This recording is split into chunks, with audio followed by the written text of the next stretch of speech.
Hello everyone, this side Anjali Arya.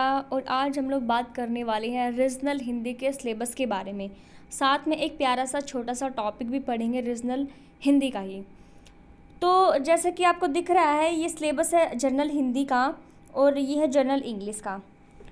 तो general Hindi हमारी हो ही चुकी है। संधि, समास, विलोम शब्द, पर्यायवाची शब्द, सामान्य, अशुद्ध या वाक्यांशों के लिए एक शब्द, मुहावरे, लोकोक्तियाँ, अपठित गद्यांश ही है।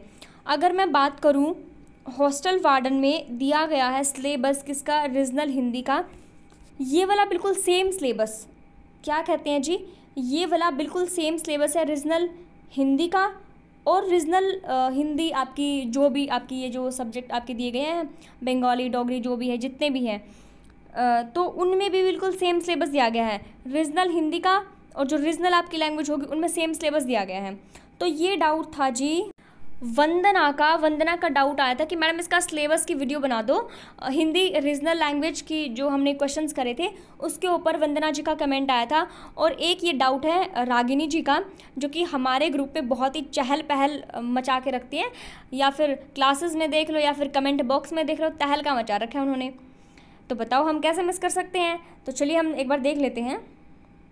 तो ये आपका सिलेबस दिया गया है, तो हम ये तो करने वाले नहीं हैं, क्योंकि आपका जो सिलेक्शन होगा वो रीजनल लैंग्वेज उसमें बहुत बहुत मेन रोल प्ले करेगी। क्योंकि आपका जो पोस्टिंग होगी, एग्ज़ाम क्लियर होने के बाद पोस्टिंग होगी, वो भी इसी के बेसिस पर होगी। तो हम इसको तो बिल्कुल बिल्कुल भी मिस नहीं कर सकते। तो मैं आपको बताऊँ, मैं आपको कराने वाली हूँ रीजनल। देखो यहाँ पे, एक मिनट, यहाँ पे आप देखो ज़रा ध्यान से, यहाँ पे क्या लिखा हुआ है कि हायर सेकेंडरी लेवल, मतलब कि ग्रामर का जो बेसिक टॉपिक है ना, ग्रामर के वो उन्होंने दिए भी नहीं है। तो हम एटलीस्ट बेसिक ग्रामर के जो क्वेश्चन होते हैं वो तो करेंगे। एट हायर सेकेंडरी लेवल तक ही आपको मैं कराने वाली हूँ। क्या ये हमारी जो ग्रामर है वो कराने वाली हूँ।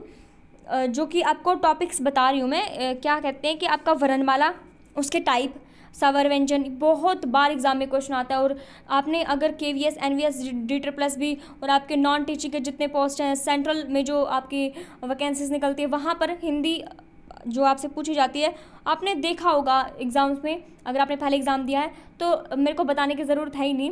जो वर्णमाला है, कितना इंपॉर्टेंट टॉपिक आपके लिए, है ना। उसके बाद इसके टाइप है जो ये भी हम कर चुके हैं, 2 वीडियोज़ में हमने ये कवर कर ली है। उसके बाद मैं आपको कराने वाली हूँ जी संख्या। क्या कराने वाली हूँ जी? संख्या। उसके टाइप है लिंग, वचन। ये आपका जनरल हिंदी में तो सिलेबस ही नहीं दिया गया है, ना ही फिर रीजनल में है। तो ये तो हम करने वाले हैं, क्योंकि हमें कुछ भी मिस नहीं करना, कुछ भी मिस नहीं करना। आपका एग्ज़ाम तो पहले हुआ नहीं है जिसके बेसिस पर हम प्रोडिक्शन कर सकें कि ऐसा ऐसा कुछ एग्ज़ाम आएगा। तो जो पहले पेपर हुए हैं टीचिंग के वर्सेस नॉन टीचिंग के, सेंट्रल लेवल के जो एग्ज़ाम हुए, स्टेट लेवल के जो एग्ज़ाम हुए, उनके बेसिस पर मैं एनालिसिस करके टॉपिक आपके पास लेकर आई हूँ। संज्ञा है, उसके टाइप लिंग, वचन, कारक, सर्वनाम, विशेषण, क्रिया और वाक्य आपके हम करने वाले, जितने भी वाक्य बनते हैं आपके वो वाले। और आपके विराम चिन्ह तो मैं अभी छोटा सा टॉपिक है, इसको हम कंप्लीट कर लेंगे आज ही। तो ये है। और आपका काल वाला टॉपिक, ये भी बहुत इंपॉर्टेंट हो जाता है। और DSSB के एग्ज़ाम में तो बहुत बहुत फेवरेट टॉपिक है ये उनका। एग्ज़ाम में क्वेश्चन पूछे जाते हैं 2-4। तो ये था जी आपका सिलेबस रीजनल हिंदी का।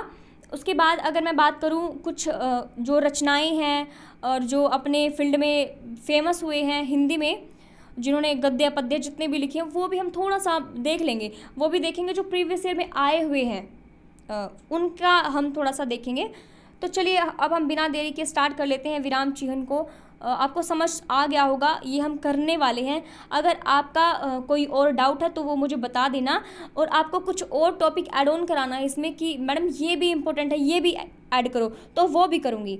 आपको कंटेंट भरपूर मात्रा में मिल रहा है, बस एक ही शर्त है, एक ही शर्त है। क्या शर्त है जी? आपको एग्ज़ाम क्रैक करना है अब की बार का, ठीक है। तो चलिए विराम चिन्ह हम कर लेते हैं। छोटा सा टॉपिक है, क्योंकि ये हमारी क्लास वेस्ट ही जाएगी, है ना, तो इसको हम कर लेते हैं। जितना जल्दी हो सके हमें सिलेबस कंप्लीट करना है। उसके बाद अगले वीक से मैंने आपको टाइम टेबल दिया है, उसी टाइम टेबल के अकॉर्डिंग हमारी क्लासेस होने वाली हैं। प्रैक्टिस मॉक टेस्ट, रिवीजन, यही हम करने वाले हैं। बस हमारा सिलेबस कंप्लीट हो ही चुका है। तो देखिए विराम चिन्ह देख लेते हैं। विराम चिन्ह क्या होते हैं? तो क्या होता है, भाव और विचारों को स्पष्ट करने के लिए जिन चिन्हों का प्रयोग वाक्य के बीच या अंत में किया जाता है, या अपने जो आपके इमोशंस हैं, आपके थॉट्स हैं, उनको एक्सप्रेस करने के लिए जो चिन्ह जो वाक्य के बीच में या फिर वाक्य के लास्ट में आप लगाते हो, उनको आप विराम चिन्ह कहते हो। ये फुल फॉर्म भी पूछी जा सकती है कि विराम चिन्ह कहते किसे हैं। उसके बाद जैसे कि एग्जाम्पल इन्होंने दिया हुआ है कि रोको मत जाने दो, यहाँ पे कोई विराम चिन्ह नहीं लगाया हुआ है। अब कहते हैं कि रोको मत जाने दो, कहते हैं कि रोक लो जाने मत दो। अब कहते हैं कि रोको मत जाने दो, रोको मत रोको जाने दो। अब यहाँ पे देखो कितना फ़र्क है, ये फ़र्क किसका, सिर्फ विराम चिन्ह का फ़र्क है। तो चलिए आगे, ये इंपॉर्टेंट हो जाता है, हिंदी में प्रचलित प्रमुख विराम चिन्ह है। और जो ये मैं आपको करा रही हूँ जो कंटेंट है आपका, वो NCERT का है। कौन से NCERT है, जो आपकी ये सेकेंडरी लेवल की NCERT, उन बच्चों की किताबें मैंने उठाई हुई है यहाँ पे। अब देख लेते हैं जो आपके हिंदी में प्रचलित प्रमुख विराम चिन्ह है। पूर्ण विराम, देखो सिंबल ऐसे, ये सिंबल भी पूछे जाते हैं एग्ज़ाम में। अगर आपने एग्ज़ाम दिया है तो आपको पता होगा, एग्ज़ाम में ऐसे सिंबल दिए जाते हैं कि जो पूर्ण विराम है उसका चिन्ह कौन सा होता है। ऐसे दे देगा भाई, ऐसे दे देगा भाई, ऐसे दे देगा, और आपका ऐसे दे देगा। कौन सा चिन्ह होता है पूर्ण विराम का? ये पूर्ण विराम तो ईजी है, आगे हम चिन्ह देखेंगे बहुत सारे।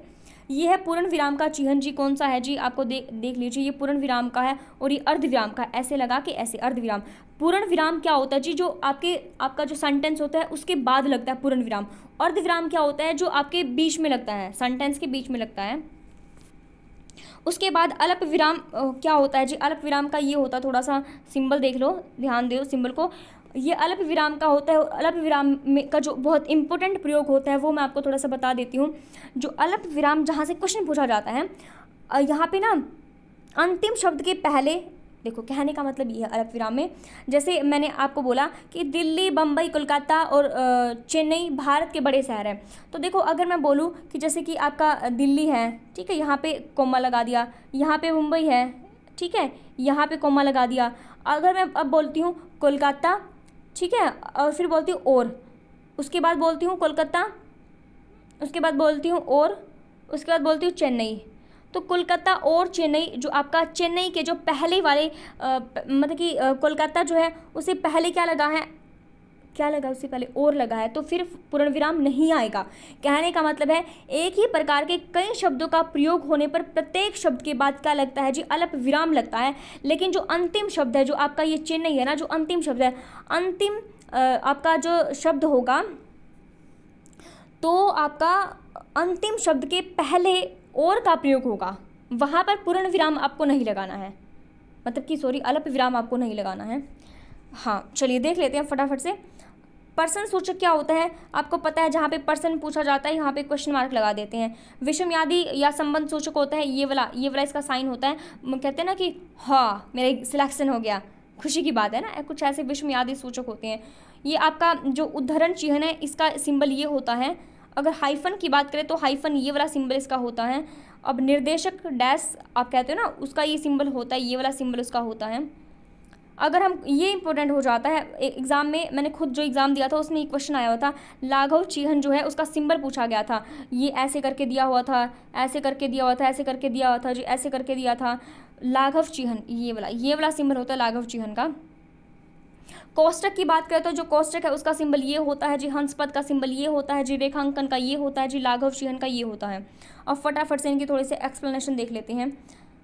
उसके बाद देखो कोष्टक की एक्सप्लेनेशन देखते हैं। कोष्टक क्या होता है, क्रम सूचक अंकों या वर्ण के साथ जैसे लगाते हैं, आपकी जो आपको काउंटिंग वाली होती है ना चीज़ें, जैसे कि 1 है वहाँ पे लगा दिया, 2 है वहाँ पे लगा दिया, क है वहाँ पे लगा दिया, ऐसे जैसे कि 1 के साथ लगा रखा है, ये कोष्टक इस तरह से लगता है।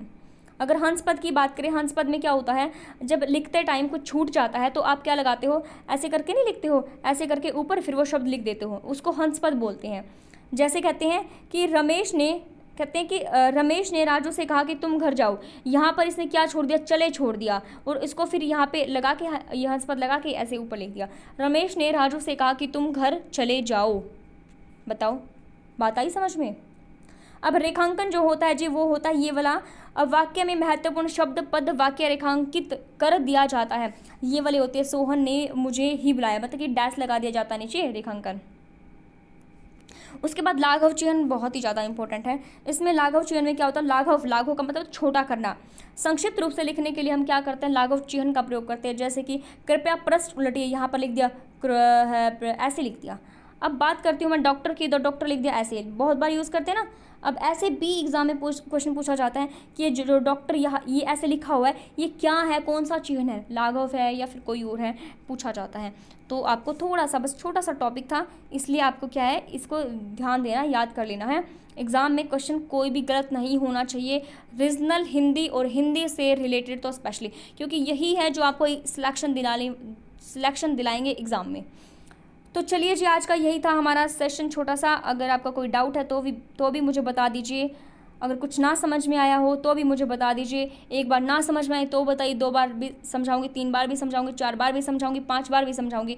अगर ज़रूरत पड़ी तो पर्सनली भी समझाऊंगी। लेकिन क्या करना है, बस पढ़ते रहना, मुस्कुराते रहना, खुश रहना है। चलिए, थैंक्स फॉर वॉचिंग।